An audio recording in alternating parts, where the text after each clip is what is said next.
livro. Gênesis capítulo 6, versículos 5 e 6. É uma passagem que diz assim: E viu o Senhor que a maldade do homem se multiplicara sobre a terra, e que toda a imaginação dos pensamentos do seu coração era só má continuamente. Então arrependeu-se o Senhor de haver feito o homem sobre a terra, e pesou-lhe em seu coração. É isso. Onde já leu essa passagem? Qual pergunta é? Se você quiser responder ou não, mas quantos já entenderam essa passagem? Quando eu tiver, por exemplo, quando você leu aqui, você entendeu alguma coisa, ou isso de alguma maneira te impactou profundamente?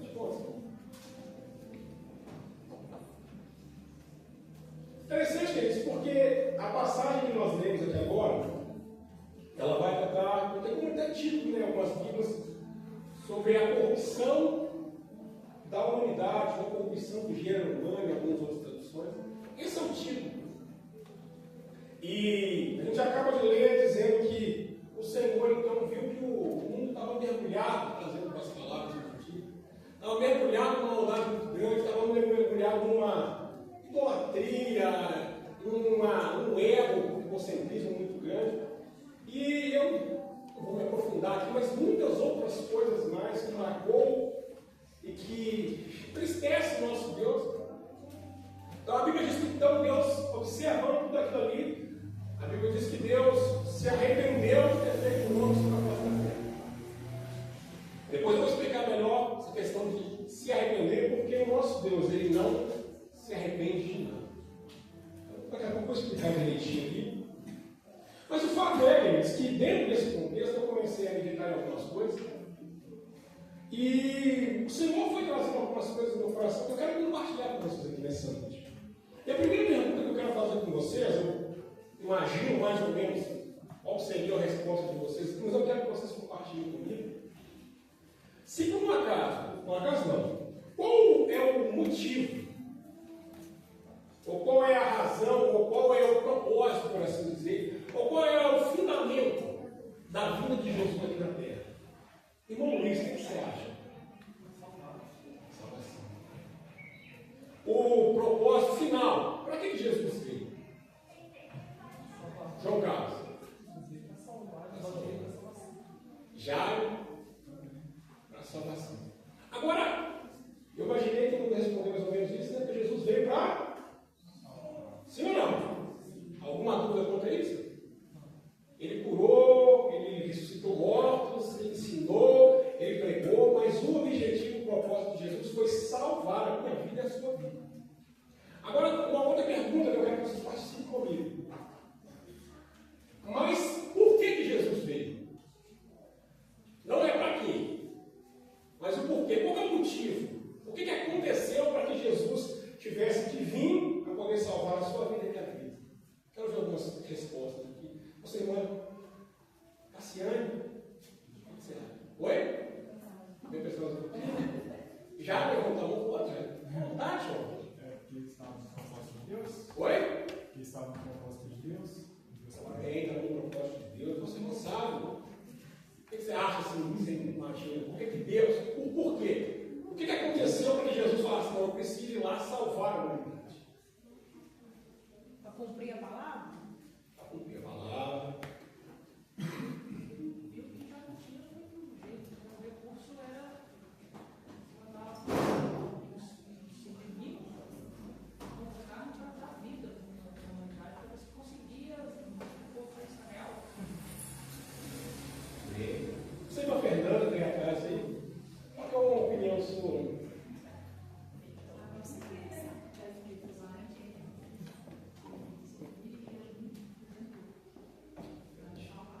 Estou perguntando, queridos, porque eu me vi nessas duas perguntas quando eu fui tentar, que parei de estudar, que eu fui tentar entender mais esse contexto que a gente viu aqui. Uma das perguntas que o Senhor trouxe ao meu coração, uma das respostas dele, uma das respostas que o Senhor me deu, me trouxe ao coração do porquê, é o porquê nós muitas vezes nos esquecemos de algo que aconteceu, que até hoje as pessoas deixaram um pouco de lado. Mas um dos porquês que Jesus veio para salvar a sua vida e a minha vida é porque nós, eu coloquei como título aqui do ensino, né? Nós estávamos em inimizade para com Deus. Interessante, queridos, que quando nós vamos analisar desde Gênesis capítulo 1, vamos seguindo a sequência, aconteceu algo interessante. Porque Deus vira para o homem, trazendo para vocês, bem rápido, né? Deus vira para o homem e fala para ele: olha, vou colocar você no jardim, coisa boa. E nessa conversa, nesse argumento, nesse diálogo que ele tinha constantemente com o homem, ali, que ele estava constantemente em relacionamento com o homem no jardim, ele diz algo interessante para o homem. Ele falou: olha, existem duas árvores ali. Uma do bem e do mal, e a outra da vida. Ele falou assim: naquela do bem e do mal, está cozinhando, está aquele próximo a laviada aqui nessa coisa. Dessa aí você não pode comer, falou com ele. Aí o que acontece? Todo mundo conhece a história. Vem Eva, ele te engana, ela toma o fruto, come, dá ao seu marido e pega. O que acontece, queridos? Um dos principais, talvez uma das principais causas do pecado. O que acontece na sequência? Na sequência, Deus dá-lhe a sentença, sim ou não? Nossa, fala para a serpente, né? Vai se arrastar pelo seu ventre, fala para ela, né? Olha, você vai ter, vou aumentar muito as suas dores, né? Você vai ter filho com mais dores ainda e tal. E o homem que ele comeria do suor do seu rosto, enfim, ele dá todas ali as sequências, as orientações, né? Ou as punições para aquele pecado de cada um. E logo após isso, eles acontece algo interessante. Deus retira Adão, retira Eva do jardim do Éden, põe ali uma espada flamejante, um anjo guardando aquele lugar, e eles não voltariam mais. Nesse contexto, nesse ponto, eles acontece algo interessante, que é a separação do homem para com Deus. Por quê?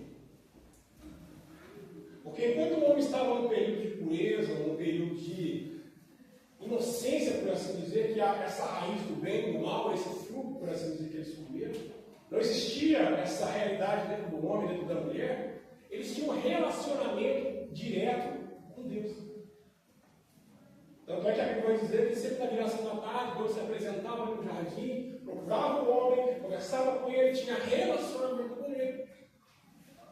Aí uma das principais causas do pecado, que é quando eu espero, é o quê? A quebra dessa aliança ou a quebra desse relacionamento. Então, como Deus é santo e ele não comporta o pecado, o que ele faz? Ele tira o homem do jardim e agora esse contato, essa presença constante que Deus tinha para com o homem, já não existe mais. Então, para a gente já pensar um pouco aqui nessa noite, queridos, uma das principais causas do pecado na nossa vida é o afastamento da presença de Deus. Principal causa. Aí depois disso, queridos, esse afastamento do homem para a presença de Deus, o homem tentou até buscar o Senhor. Só que existia uma barreira. Não tinha mais aquela liberdade, não tinha mais aquele contato, aquela comunhão que tinha, porque foi quebrada por causa do pecado. Então, toda vez que o pecado entra na nossa vida, que nós pecamos, a primeira causa que vem é o distanciamento de nós para com Deus. Aí Deus, então, por causa do pecado, ele se ira com o homem, se ira com a humanidade. Sim ou não? Sim. Então, uma coisa que as pessoas têm pregado muita coisa hoje em dia, mas que não se fala mais, queridos, é que um dos grandes motivos da vinda de Cristo é para poder aplacar a ira de Deus que era sobre sua vida e sobre a minha vida. Deus está virado para a gente, se não fosse Cristo. Deus teria nos terminado com a nossa vida se não fosse Cristo na nossa vida. Por quê? Porque nós erramos, nós pecamos. pecamos, nós falhamos, nós viramos as costas para Ele, representando a pessoa de Adão, nós herdamos isso aqui, e ao longo do tempo, toda essa multidão que foi surgindo, carregava esse pecado. Então, um dos principais motivos por que Jesus veio é para poder aplacar a ira de Deus que era sobre sua vida, sobre a minha vida, que era para você, que era para mim. Interessante isso quando a gente abre a mente, né? Que eu meditando acerca disso, queridos, eu coloquei aqui, ó, que é tão interessante que Deus, quando ele vai falar com o homem livre, ele já amaldiçoou o homem. Ele fala: olha, você vai comer do suor do teu rosto e você vai trabalhar até que você volte à terra. Juntamente com o pecado entra também a morte para caminho do homem. E o homem tenta desesperadamente, queridos, um dia após o outro, ter um relacionamento com o Pai. Mas o pecado, ele já causa essa divisão tão grande, queridos, que quando ele tenta, através de Caim e Abel tenta oferecer o melhor sacrifício de Caim fica bravinho, fica nervoso, não gosta da situação, fala: quer saber? Vamos matar meu irmão. Vai matar meu irmão. Aí eu fiquei imaginando, você imagina Deus observando toda essa situação. Essa corrupção de Deus irado, Deus bravo, com tudo aquilo ali. Interessante. Eu falei: gente, se Deus realmente quisesse aniquilar a nossa vida, o que nós faríamos? Durante todo o tempo, Deus irado, Deus bravo com o povo. Até coloquei aqui, queridos, que eu achei interessante que eu ia falar sobre a questão do arrependimento do texto que a gente leu, que eu estava pesquisando e falei: isso é interessante, porque Deus ele não se arrepende, né? Sim ou não? Deus ele deu uma palavra e não volta atrás. Mas eu estava meditando, falando sobre esse texto que a gente leu aqui, falando sobre arrependimento. Deus se arrependeu de ter feito o ano. Na verdade, Deus não se arrependeu de ter feito o ano. Na verdade, o texto, o original lá, significa tristeza, por causa da questão de como o homem se corrompeu. Aí Deus, então, irado com o povo, por mais que eu acho muito isso expor deles, que aí que entra a misericórdia, que tem a misericórdia de Deus, porque por mais que Deus estivesse irado, bravo, zangado com o povo, Deus ainda abençoava. É isso que Deus é misericordioso, porque por mais que nós erramos, falhamos, com tudo, Deus ainda te ama. Deus ainda se compadece da sua vida, se compadece da minha vida. Por mais que Ele queira, talvez, aniquilar, acabar com tudo, Deus ainda te dá graça, dá misericórdia, te abençoa a sua vida. Mas naquele tempo, antes de Cristo Jesus, Deus está virado com o povo. E Jesus ainda não tinha. E Deus já tinha amaldiçoado, condenado ali o homem no erro. E a Bíblia se seguiu. Cada dia mais, corrupção humana. Tantas coisas que se surgiram. A Bíblia diz que, por intermédio de Sete, o terceiro filho de Adão, começou a ser buscar a Deus, mas essa geração inteira foi se corrompendo, até chegar no momento que Deus vai dizer que Ele está triste, amargurado com a humanidade, e Ele quer acabar com a humanidade. Varrer da face da terra a humanidade. Aí nesse ponto, eu analisando, eu falei: gente, mas como a gente é desgraçado, miserável, porque desgraçado é uma palavra que é sem graça, falta de graça, tá vendo? Às vezes eu estou fazendo palavrão, mas eu falo, desgraçado é alguém que não tem graça, porque se abster da graça de Deus, no sentido bíblico da palavra, tá? Como a gente é um desgraçado, miserável, um pobre, cego, nu. Porque por mais que nós hoje temos a graça sobre nossa vida, mas como a gente não vale nada. Aí nós olhamos hoje em dia a situação do mundo e vemos pessoas que se acham deuses aqui na terra. Pessoas que estão em cima do altar pregando, falando, tudo que o seu ego é extremamente elevado, extremamente alto. Aí quando eu vou olhar para a Bíblia, dizendo que Deus está nervoso, está irado, por causa do pecado, o homem quer acabar com tudo.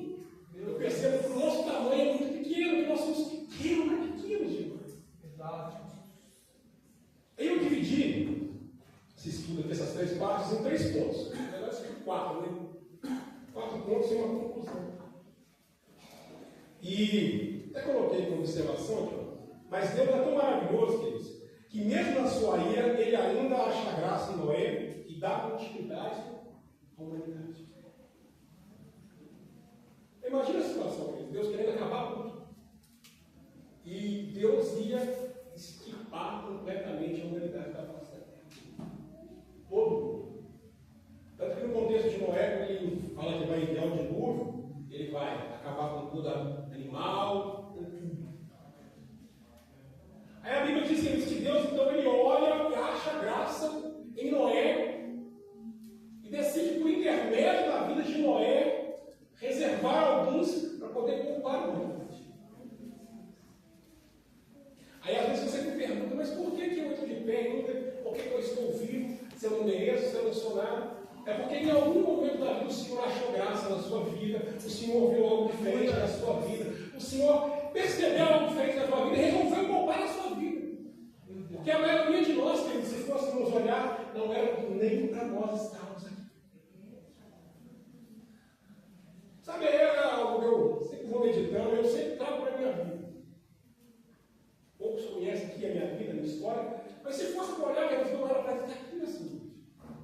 Então, isso que eu vou mergulhar na Bíblia, eu vou me confrontar com algumas coisas que o Espírito Santo está no meu coração, eu fico pensando, Senhor, obrigado, porque não era por estar aqui, era por ter corrido há muito tempo, mas o Senhor achou algo dentro de mim que eu não sei, que eu não mereço, mas eu estou de pé agora no Senhor. E eu coloquei um primeiro ponto aqui, que é algo interessante, dizendo que a ira de Deus não nos tirou as suas misericórdias. Por que você está de pé? Por causa das misericórdias do Senhor. Vamos ver o que Jeremias falou? Lamentações capítulo 3, versículo 22. Se puder achar rapidinho sobre ti.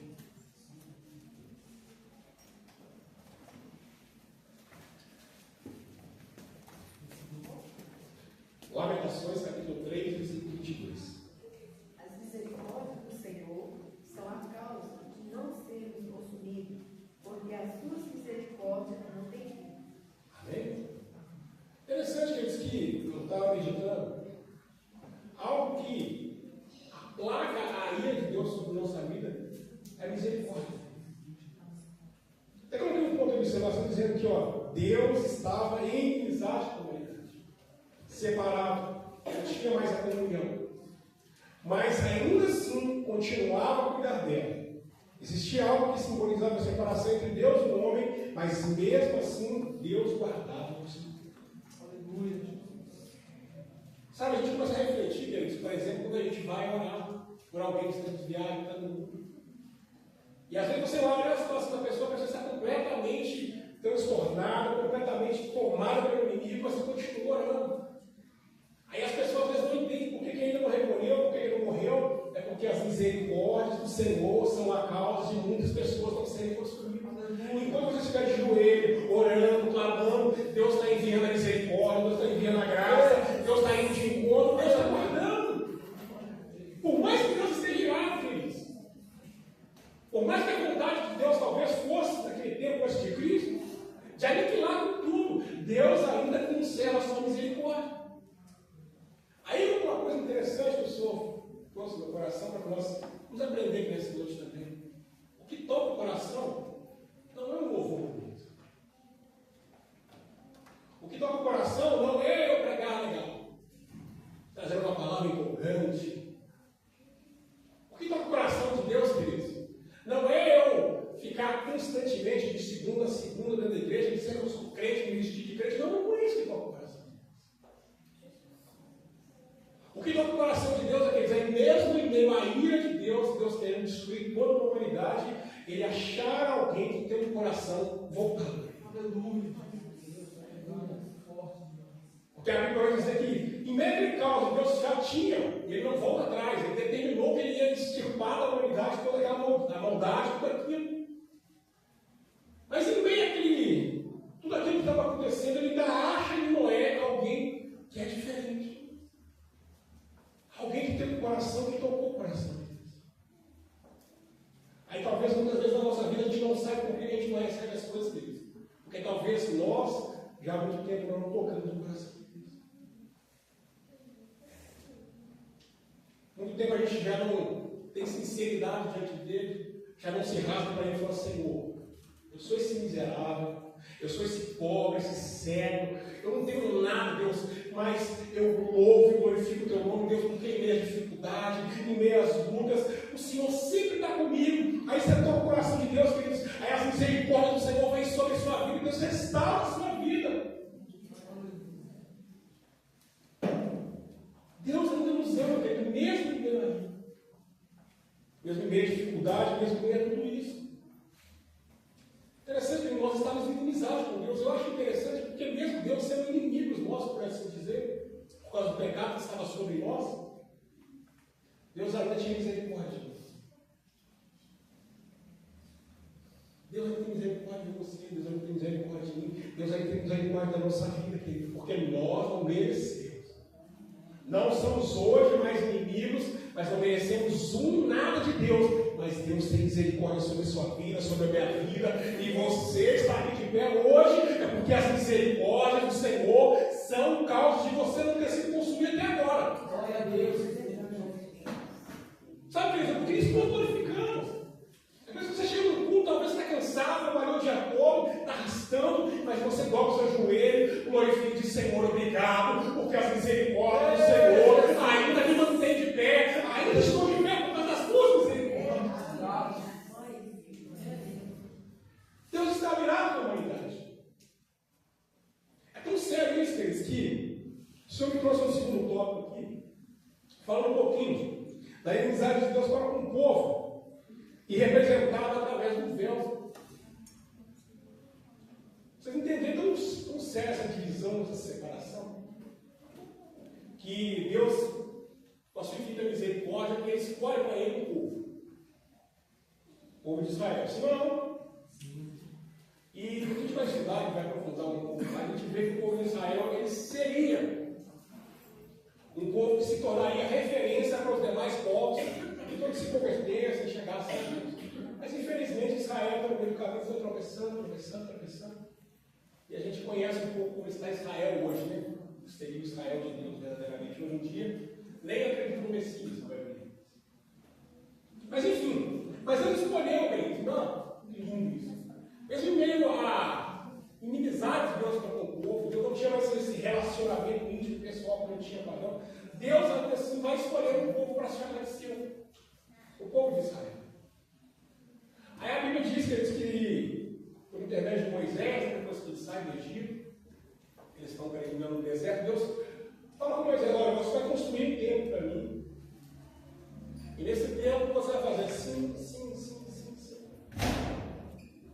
Só que nesse tempo, queridos, Deus fala com Moisés algo interessante. Ele diz: ó, só que lá vai ter uma separação, vai ter uma divisão. E nessa divisão, vai separar um lugar do outro, você vai colocar um véu. E nesse véu, dentro desse véu, dessa sala onde vai ficar esse véu na porta, dentro dessa sala você vai colocar ali a arca da aliança. E através dela, eu vou me manifestar ali e vou me apresentar ao povo. Separação. Não tinha mais esse relacionamento de todos os dias. E algo interessante, queridos, você vê como é distanciamento estava tão grande, por causa do pecado do povo. Que Deus então ele vai se manifestar ao povo e ele diz: olha, mas lá neste lugar, onde a minha presença vai estar, onde eu vou me manifestar ao povo, só tem um homem que vai poder entrar lá. E mesmo assim esse homem só vai poder entrar lá uma vez por ano, para fazer sacrifício por ele e pelo povo. E ele tem que entrar, tem todo um projeto, todo um passo a passo para ele. Porque se ele entrar de qualquer maneira, por entre esse véu, eu mato ele. Porque na minha presença eu não suporto pecado. Aí, nós vamos falar hoje sobre adoração, queridos. Mudou porque hoje nós não estamos debaixo da lei. Mas o acesso à presença de Deus ainda tem que ser diferente da nossa. O sumo sacerdote, queridos, ele entrava uma vez por ano para ter um vislumbre. Coloquei essa palavra vislumbre, né, que é uma ideia de como era a presença de Deus uma única vez por ano. E ele, quando entrava no Santo dos Santos, ele tinha que fazer todo um ritual de purificação, tinha que fazer um sacrifício para poder entrar ali, não podia entrar sem sangue, para se apresentar diante de Deus, oferecer ali as suas orações, para assim dizer, suas ofertas, pelo povo e pela sua família. E se ele entrasse de qualquer jeito, alguns estudiosos vão dizer, né, que normalmente está amarrado uma corda na cintura daquele homem. E quando ele entrava naquele lugar ali, se ele demorasse muito, por exemplo, naquele lugar ali, o pessoal entendia que ele estava morto. Além disso, né, que tinha os seus ornamentos, a sua vestimenta. Se ele entrasse ali, por exemplo, e demorasse muito, e eles puxassem um pouquinho o sino, não tocassem, eles entendiam que Deus tinha matado aquele homem, porque ele entrou de qualquer maneira na presença de Deus, por causa do pecado. Vocês estão entendendo mais ou menos o que o pecado faz na nossa vida? Nós buscamos a presença de Deus, nós cantamos constantemente a presença de Deus, nós ansiamos constantemente pela presença de Deus, mas o pecado ainda tem hoje, queridos. Ele faz separação entre nós e Deus. Aí é um ensinamento de reflexão para a nossa vida, queridos. Como nós estamos? Como está a nossa vida para com Deus? Como nós estamos subindo para poder cantar alguma coisa, para poder pregar alguma coisa, para poder ensinar alguma coisa, para poder dar a paz ao Senhor, para poder dar um abraço a alguém, para poder levar a palavra de Deus para alguém? Como está a nossa vida para poder fazer isso? Porque se nós estamos buscando, chamando a presença de Deus para a nossa vida, nós estamos em pecados, nós estamos correndo um risco grande e sério de sermos mortos. Talvez não fisicamente, mas espiritualmente. Ou pode ser que muitos de nós já morreram faz muito tempo. Porque o pecado não começou a nos vida. É interessante que Deus ele vai escolher um povo, ele vai estabelecer uma forma de relacionamento com o povo, mas a gente vê que ao longo da história, Deus vai se relacionar, por exemplo, com pessoas específicas. Foi com Moisés, depois Josué, depois vem Samuel, depois foram juízes, depois foram alguns reis. Mas Deus vai se manifestar a essas pessoas constantemente por visões, sonhos. Um dos poucos, a qual a Bíblia vai dizer que Deus chamou de amigo, e que queria ver Deus, que queria ter um relacionamento, queria ver como era Deus, quase morreu. Que foi Moisés. Deus falou assim: eu vou te mostrar mais ou menos a minha glória, um pouquinho, mas eu vou dar um jeitinho, porque se você ver a minha glória, eu sou obrigado a te matar. Porque por mais que Moisés fosse o grande homem de Deus que Moisés ainda era um homem pecador. Ou seja, até hoje os padrões não mudaram, queridos. Deus ainda continua sendo Deus, santo, imaculado, puro, e Ele não tem relacionamento com aquele que vive constantemente na prática do pecado. Então nós quando nos aproximamos de Deus, querendo um relacionamento com Ele, nós estamos no pecado, nos correndo em sério risco, estamos morrendo constantemente, espiritualmente, correndo aos pouquinhos, um pouquinho, até morrer de vez espiritualmente. Então eu coloquei que ele escolheu o povo, mas Deus faz ali um véu simbolizando que ainda há uma separação. Que o acesso a Deus ainda é restrito. Que o acesso a Deus ainda é limitado. Por quê? Porque Deus estava inimizado com o povo. Que pesava sobre ele. Que pesou sobre Jesus, não vou mais para frente. É a ira de Deus. Jesus é maravilhoso, porque ele sem pecado, imaculado, puro, ele se põe para receber a ira de Deus no seu lugar, no meu lugar. Não é porque ele já simplesmente falou: vou morrer, eu quis morrer pela comunidade, não. Para que a ira de Deus não fosse descarregada sobre a humanidade, queridos, Jesus Ele vai até a cruz do Calvário para receber a saída de Deus. E a Bíblia vai dizer que é a justa ira de Deus. Eu gosto de usar isso, falar que Deus é bom, Deus aqui, mas Deus também é justiça, sim ou não? E justo, mais do que justo, Deus está irado com a humanidade, porque a humanidade pecou, a humanidade errou, a humanidade transgrediu, corrompeu, né, sua lei. A humanidade fez tudo isso, Deus está extremamente irado com a humanidade. Então ele vem, destrói quase que a humanidade inteira, o dilúvio. Mas pela misericórdia do Senhor, ele salva a família de Noé e depois começa a repovoar a terra. Mas quando o ser humano não tem conserto, o ser humano permanece constantemente pecando. Eu queria só uma vez, para quem puder, está bem pertinho, Êxodo capítulo 26, 33, para falar sobre a colocação do véu, dessa barreira que impediu o acesso ao Santo dos Santos. Êxodo capítulo 26, versículo 33. As horas roubam. Pendurarás o véu debaixo dos colchetes e porás a arca do testemunho ali dentro do véu. Este véu fará a separação do santuário do lugar santíssimo. Amém? Então existia, queridos, um véu simbolizando a separação entre Deus e o homem. Todos esses grandes homens de Deus aí, eles tiveram relacionamento com Deus, tiveram um contato íntimo com Deus, mas a maioria deles não passou nem perto daquilo que existia de relacionamento entre Deus e Adão nessa terra do mundo. Há uma separação, não uma divisão, havia uma separação, uma divisão. Quem puder comigo também, Levítico, capítulo 16, versículo 34, vamos fazer um comentário sobre isso. Levítico, capítulo 16, versículo 34.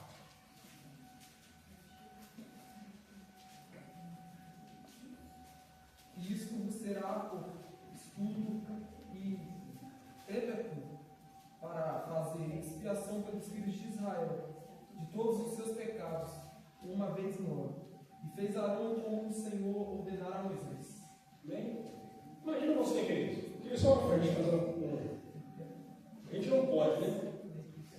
A gente hoje canta, louva, a gente sente a presença de Deus, a gente ajoelha na nossa casa, Deus vem, traz o Espírito de Jesus, traz o Espírito Santo, vem, nos fortalece, tudo. Mas imagina se uma vez só por ano você pudesse fazer, tivesse esse vislumbre, né, essa ideia do relacionamento, da presença de Deus, se fosse uma vez por ano. Mesmo assim, não fosse só você, não fosse você que fizesse. Se não vir, por exemplo, aqui na igreja, dentro da igreja, se vir o pastor Jorge, não o pastor Jorge, ele ia fazer, né, expiação por nós, né, que seremos ovelhas dele, pela família dele. A gente tinha que assistir de monte.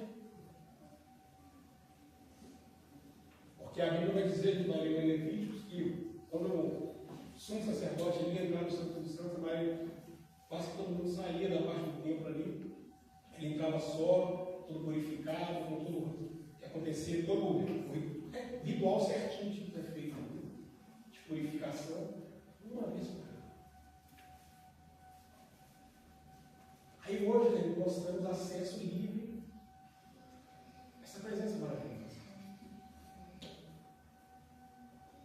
Sabe, queridos, é interessante que nós não damos valor para isso. Aí uma pergunta interessante para nós pensarmos aqui: o que Deus representa para você?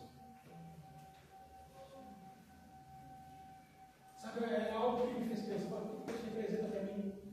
O que Deus representa para o Senhor, irmão Luiz?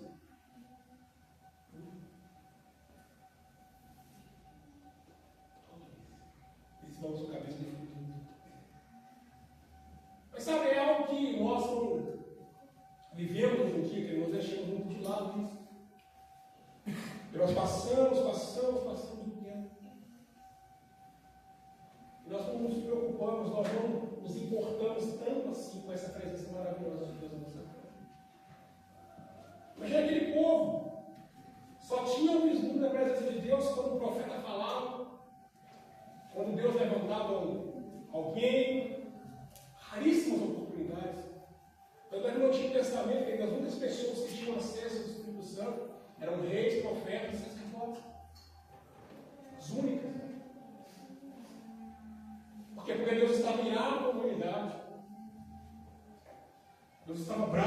humanidade por causa do pecado da humanidade. Aí, queridos, eu notei aqui, ó, contigo. Pensar até hoje, né, se celebra, né? O tal do Yom Kippur. Quem sabe o que é o Yom Kippur? Yom Kippur é uma celebração judaica, também conhecido como Dia da Expiação. E nesse dia, na verdade, no 7º mês, né, do calendário judaico, no dia 10, eles fazem essa mesma celebração até hoje. Lógico que hoje não tem o tempo só tem só um. Mas eles fazem esse ato memorial do Yom Kippur, celebrando ali esse período em que as pessoas entravam, o sumo sacerdote, uma vez por ano, ele entrava ali no templo, né, no Santo dos Santos, aí, para poder fazer expiação pelos seus pecados e pelo pecado do povo. Então, assim, pouquíssimas vezes.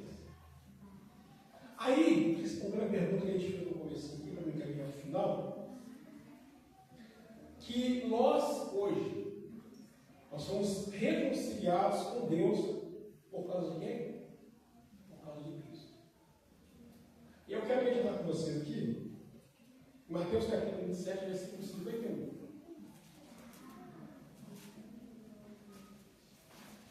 Para nós entendermos a importância. E eis que o véu do templo se rasgou em dois, de alto a baixo, e tremeu a terra, e fendaram-se as pedras. Amém? Mateus vai registrar algo interessante. Algo interessante que após a morte de Jesus, ele vai dizer, olha, e eis que o véu do templo se rasgou de alto a baixo em dois. Vocês já se perguntaram, queridos, por que o véu do templo se rasgou? A gente que estuda já se perguntou por que o véu do templo se rasgou, o que era o véu do templo, o que existia, porque naquele tempo que Jesus estava ali, ainda existia o templo. O templo ainda estava de pé. E ainda existia este véu que fazia a separação do santo lugar do santo dos santos. E a corrupção da humanidade naquele tempo era tão grande que pneumonia. Acredito que já há muito tempo nenhum sumo sacerdote já usava o plano santíssimo. Porque ele sabia que se entrasse e tomar da sua corrupção, de tudo que tinha acontecido, ele seria aniquilado. Pneumonia. Eu acho que há muito tempo nenhum sacerdote, nenhum sumo sacerdote, ousava adentrar ali no Santo dos Santos, porque a corrupção do sumo sacerdote, de toda daquele clero, por assim dizer, era grande. Aí a palavra do Senhor nos diz, queridos, que quando Jesus morre, Mateus vai registrar que uma das primeiras coisas que acontecem é que a terra treme, ou não? Alguns sepulcros são abertos, vai mais para frente, né? E o véu do templo, ele se rasga de alto a baixo, se divide em dois. Alguns estudiosos vão dizer que aquele véu ele fora feito sem nenhuma emenda. Não havia emenda no véu. A costura foi tão bem feita, tão bem planejada por Deus, que era uma peça única, que cobria ali e fazia a separação. Aí a Bíblia vai dizer que quando Jesus morre, aquilo se rasga do alto a baixo, se divide em dois. Simbolizando, queridos, que esse acesso, que outrora era limitadíssimo por causa do nosso pecado, por causa dessa separação que existia, Deus agora inaugura esse acesso, nos dando livre acesso a Deus. Sabe, queridos, por que nós adoramos ao Senhor Jesus Cristo? Porque nós louvamos e glorificamos o nome dele, porque ele quebrou essa barreira da inimizade que existia entre nós e Deus e nos deu um livre acesso a Deus. Ele é esse elo de ligação, essa ponte que nos conecta com Deus. O propósito de Deus foi morrer na cruz do Calvário, mas para poder trazer o homem de volta ao relacionamento íntimo e pessoal com Deus. Aí hoje, querido, nós buscamos ao Senhor, por intermédio de Cristo Jesus, para nos relacionarmos com Ele. Aí um dos maiores propósitos que posso dizer na nossa vida hoje em dia, que não é usar, não. É buscar o Senhor por aquilo que Ele já deu. Além da salvação que o Senhor já nos deu por intermédio do seu sangue, do sacrifício dele, algo que Ele nos fez é maravilhoso, querido. Ele nos reconectou, Ele nos ligou novamente com o Pai, aleluia. Não tinha essa conexão, queridos. Deus estava irado, estava nervoso com a humanidade, bravo com a humanidade, por causa do pecado, justo, de maneira correta. Aí a palavra do Senhor nos garante, queridos, que quando Jesus vai à cruz, Deus descarrega a sua ira sobre Cristo. Aquilo que era para você, aquilo que era para mim, aquilo que era para nós, Deus descarregou sobre Jesus Cristo naquela cruz do Calvário. Jesus recebe a ira de Deus, que era para a sua vida e era para a minha vida. Jesus recebe aquilo ali, morre na cruz do Calvário, mas a palavra do Senhor nos diz, nós lemos aqui, que quando Ele morre ali, queridos, o véu do templo se rasga de alto a baixo, e aquele caminho que estava outrora distante, separado, agora é um novo caminho em Cristo Jesus, que nos liga ao Pai, a Deus Todo-Poderoso. Por isso que nós adoramos ao Senhor. É por isso que Jesus é o único, queridos. Muitos passaram isso fazendo por Cristo, muitos quiseram parecer Cristo, mas Jesus é o único capaz, o único que foi capaz de nos fazer voltar ao relacionamento com Deus. Aleluia. Hoje você não precisa que a gente tenha esse vislumbre da presença de Deus uma vez por ano, ou em alguns momentos só não. Hoje, em todo momento que você entrar na presença do Senhor, você clamar o nome do Senhor Jesus Cristo, Ele te liga diretamente com Deus. Essa aliança está refeita. É por isso que nós somos noivos do Senhor. Ele nos abençoou juntamente com Ele para nos ligar ao Pai. Há sobre a sua vida, há sobre a minha vida, uma aliança que nós fizemos com Deus. É por isso que quando nós aceitamos a Jesus, ou Ele nos aceita, para assim dizer melhor, né? Ele coloca sobre a sua vida e sobre a minha vida uma aliança, dizendo, olha, a partir de agora, você é minha noiva amada.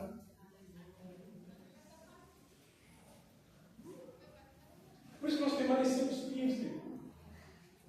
É por isso que quando nós olhamos para a vida, por exemplo, de Pedro, João, olhando para a vida desses discípulos, daqueles homens que nós cantamos aqui no culto de missões, né, que morreram sangrando nas arenas, essas pessoas que não abriram mão, que não retrocederam, que não voltaram para casa, porque elas entenderam, aleluia, que agora elas não têm mais inimizade com Deus, mas por intermédio de Cristo Jesus, elas foram reconciliadas com o Pai, e hoje elas têm amizade com Deus, são chamados filhos de Deus, aleluia. Essa percepção tem que mudar, queridos. Quando eu adoro, queridos, eu adoro porque hoje eu tenho um relacionamento com Deus. Quando eu glorifico Deus, eu glorifico porque hoje eu tenho um relacionamento com o Pai. Às vezes as pessoas falam que crente é doido, né? Sente o que ninguém sente, vê o que ninguém vê, ouve o que ninguém ouve. É porque Deus não se relaciona com você. Aí de repente você vai se ajoelhar, vai orar, Deus vem no secreto, queridos, e fala no teu ouvido. Deus vem no secreto e fala no teu coração. Deus vem no secreto, querido, e fala na tua vida, e transforma, e muda, e te restaura, e te toca, e te cura, e te põe de pé novamente. Relacionamento, queridos. Eu até coloquei uma observação aqui, falando sobre Romanos capítulo 8, versículo 1, se não me engano, né? Eu perdi o que eu coloquei, mas acho que é isso mesmo. Falando que agora, quando eu achar aí. Portanto, agora nenhuma condenação há para os que estão em Cristo Jesus, que não andam segundo a carne, mas segundo o Espírito. Agora não tem mais condenação. Você não é mais condenado, filho. É por isso que o inimigo te odeia tanto. Porque ele quebrou esse relacionamento que ele tinha com o Pai, para ele não teve oportunidade. Hoje o que resta para o inimigo hoje em dia é só uma condenação. Daqui a pouco, mais tarde, não vai ser quando, mas que vai se cumprir. Mas você não. Por mais que Deus quis destruir a humanidade, e Ele fez com quase que 100% da humanidade, quase 100%, através das águas do dilúvio, coração de um homem chamado Noé, que poupou uma parte da humanidade. Aí, por intermédio de Cristo, queridos, sofrendo tudo aquilo que ele sofreu, tudo aquilo que ele passou, ele, por intermédio de Cristo, ele achou misericórdia na sua vida e na minha vida e derramou graça sobre a sua vida e sobre a minha vida. Sabe que quando a gente vai pensar sobre isso, a gente para de reclamar um pouco das coisas. A gente reclama demais. A gente critica demais. A gente chora demais. A gente pergunta demais. Senhor, por que você não fez isso, Deus? Por que você não abriu aquela porta? Por que o meu marido não é mais calmo? Por que não sei o quê? Por que aquilo outro? A gente reclama, queridos, porque a gente pega o sono. A gente reclama se a gente está cansado. A gente reclama se o trabalho às vezes foi um pouco mais alto. A gente reclama se Senhor, mas meu trabalho é muito cansativo. Mas 2, 3 anos atrás foi um trabalho que você pediu para Deus e Deus te deu, Deus abriu a porta. A gente reclama de tudo, queridos, a gente esquece, queridos, que ele já morreu por nós na cruz do Calvário. Que ele inaugurou um caminho que estava bloqueado, que existia uma barreira, ele inaugurou um caminho que nos liga a Deus. A gente esquece que hoje não há mais nenhuma condenação. Aqueles que estão em Cristo Jesus, queridos, qualquer um que te apontar na rua e dizer alguma coisa, você vai dizer assim, não, para mim não há mais nenhuma condenação, porque eu entreguei a minha vida para Jesus, e Ele é quem conduz a minha vida, Ele é quem direciona a minha vida, Ele é quem guia os meus passos, então você pode falar o que você quiser, mas eu estou firmado em Cristo Jesus. Porque o inimigo às vezes tem que envergonhar a gente, queridos. Levanta alguém para falar assim, eu te conheço no passado. Você fala, o passado ficou no passado, queridos, porque eu tenho uma nova vida, eu sou uma nova criatura em Cristo Jesus. Porque Ele me resgatou, Ele me transformou, Ele me salvou, Ele me ligou ao Pai novamente. Eu estava em amizade com Deus, mas por intermédio de Cristo, que nós somos reconciliados com Deus, falando com Deus.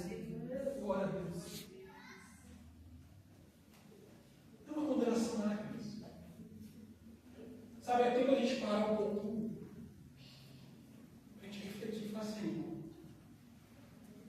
eu às vezes me acho tanto, Pai. Às vezes eu acho que eu sou bom demais. Às vezes eu acho que eu canto demais. Às vezes eu acho que eu prego demais. Às vezes eu acho que eu ensino demais. Às vezes eu acho que eu sou demais. Aí Deus está nos trazendo essa noite dizendo assim, olha, se só a salvação já te bastava. Só a reconciliação com Deus já te bastava. Aí Deus muitas vezes fala conosco que nessa noite que Ele quer ter para a gente baixar um pouquinho a nossa bola. É tempo da gente ter um pouquinho mais de humildade e falar, Senhor, do jeito que eu estou aqui já está dando demais. Obrigado por tudo, pela tua graça, pela tua misericórdia. Obrigado pela presença de Deus na minha vida através do Senhor. O maior presente do ser humano aqui nessa terra é a presença de Deus na sua vida. Porque o ser humano, ele convive, ele vive com dinheiro, com fama, com tudo isso. Mas chega no final da vida, que se ele não tiver a presença de Deus, ele vai morrer com um grande vazio dentro disso. Agora, aquele que tem a presença de Deus no seu coração, aquele que tem preenchido dentro disso, que esse vazio, que o pecado pode ter deixado, pode passar dificuldade, mas Deus está com ele. Pode passar perda, mas Deus está com ele. Pode passar doença, mas Deus está com ele. Pode viver N situações, mas Deus está com ele. E as pessoas não entendem, falam assim, mas por quê? Eu tenho isso, tenho aquilo outro. Eu vejo que tem dificuldades, eu tenho lutas, parece que não tem nada, está alegre, está feliz. Só assim, porque eu tenho tudo. Porque Deus está na minha vida, Deus está comigo. Qual o propósito, queridos, de encerrar aqui? De nós estarmos com Jesus, queridos, é porque Ele nos ligou para Deus. Nos ligou para com Deus. Ele quebrou essa barreira. Ele quebrou essa separação que existia. Nós glorificamos a Deus, queridos, porque nós temos relacionamento com Deus. Imagina alguém, queridos, E às vezes você não conversa, já aconteceu isso aqui muito, e acontece, infelizmente, né? Você não vai com a cara, que você não gosta. Você pode até chegar e falar assim, não sou assim, eu sou crente, mas eu sei que muitos de nós aqui é desse jeito, né? Passa longe do outro lado da rua. Mas Jesus, por mais que Deus, por mais que tivesse criado conosco, ele não fez isso. Ele teve misericórdia, ele daí teve graça. Aí, por intermédio de Cristo, queridos, essa separação, essa divisão que tinha, Deus agora nos liga novamente com Deus. Jesus agora nos liga novamente com Deus e reconcilia. Maravilha. Talvez essa noite, queridos, Deus está dizendo para você: é tempo de se reconciliar com o Pai. O que nós vemos constantemente, queridos, anúncios e mais anúncios dizendo: Jesus está voltando. Só que a segunda vinda de Jesus agora, queridos, não vai ser para te reconciliar com o Pai. Só para me fazer a conclusão. A segunda vinda de Jesus não vai ser para poder rasgar o véu do tempo e te ligar novamente com Deus. A segunda vinda de Jesus vai ser para poder buscar aqueles que são lavados, remidos e reconciliados com Deus. Vai ser no abrir e fechar de novo. Rápido. Aí, um alerta para a igreja: se nós não formos reconciliados com o Pai por intermédio de Cristo, como é que a gente vai ficar?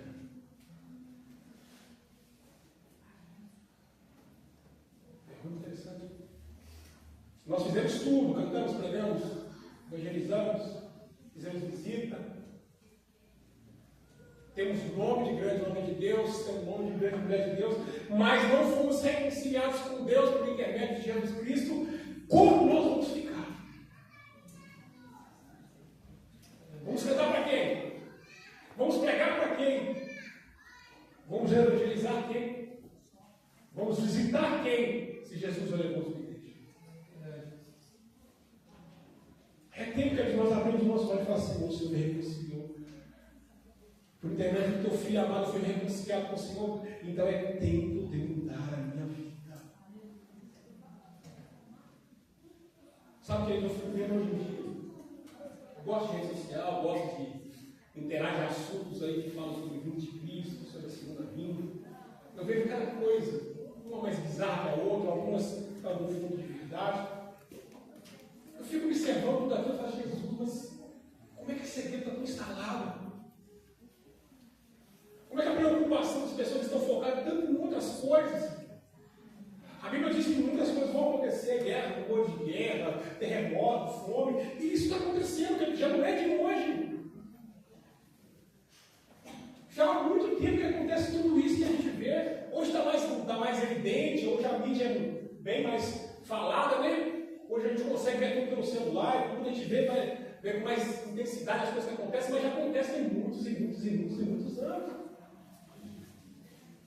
Aí alguns vão fazer algumas previsões, mas Jesus está voltando. Não se sabe o dia, nem a hora, nem o lugar, mas só vai subir com Cristo aqueles que foram reconciliados. Então, ensino, queridos, o Senhor trouxe ao meu coração nessa noite a conclusão que eu coloquei aqui, ó. Fomos ligados a Deus novamente por intermédio de Jesus Cristo. Por isso, tem uma condenação lá para aqueles que são em Cristo Jesus. Então é necessário que nós aproveitarmos essa oportunidade. Não só de salvação, mas também a de reconciliação. Falar assim: eu quero ter uma vida diferente com o Senhor. Porque eu sei que o Senhor está voltando e não demora. Mas quando o Senhor voltar, Deus, eu quero estar preparado. Como dizem lá em Apocalipse, o Espírito e a noiva dizem: vem.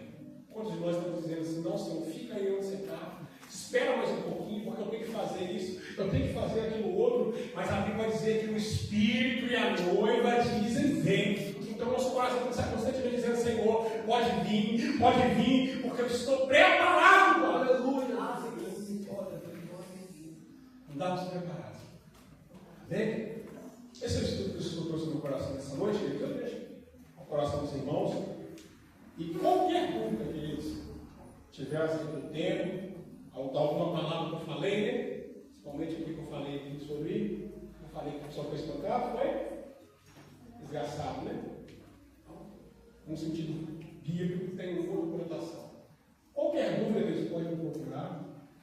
E eu vou ter o maior prazer, se eu não souber, eu procuro o pastor Jorge, para pessoas, para esclarecer alguma coisa. Amém? Alguma dúvida?